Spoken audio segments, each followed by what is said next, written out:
Recording by Rajiv Rocks Film Support. तोरा सैया के पान वाला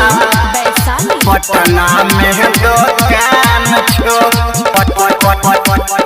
पटना में दो झूठे के कह रही हमारा साइके मकान से झूठे के कह रही हमारा साइके मकान से तोरा सैया के पान वाला पटना में दुकान छो तोरा सैया के देख गेलियो पटना में दुकान छो और घर के आदमी छियै बड़ा का खानदान छे बर घर के आदमी छियै बड़ा का खानदान छे तोरा सैया के देख लियो पान वाला दुकान छो तोरा सैया के देख गेलियो पटना में दुकान छो ले लो 4 रुपया तोरा सैया के पान वाला पटना में दुकान छो पटना में दुकान बाहर रहै छो घर से हरदम तोरा पे नहीं टाइम दै छो बेचै रहै छो कथा चूना कहियो नहीं कलाइम दै छो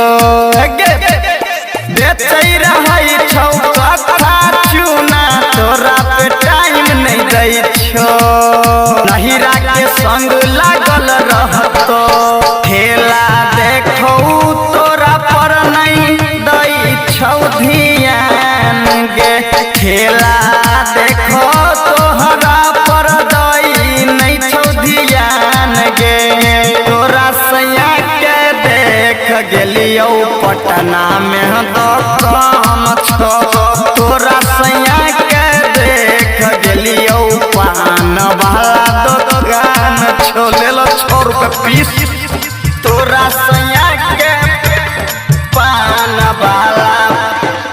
पटना में दुकान छो पटना में दुकान तोरा सनिक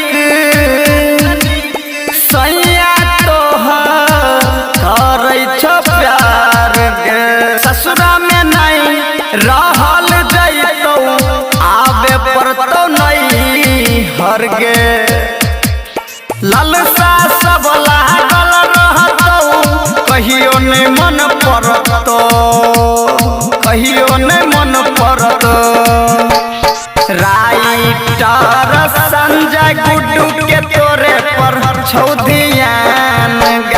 राइटर संजय के छौ तोरे पर ध्यान गे तोरा सैया के देख लियो पटना में दुकान छो तोरा सैया के देख लियो पटना में दुकान छो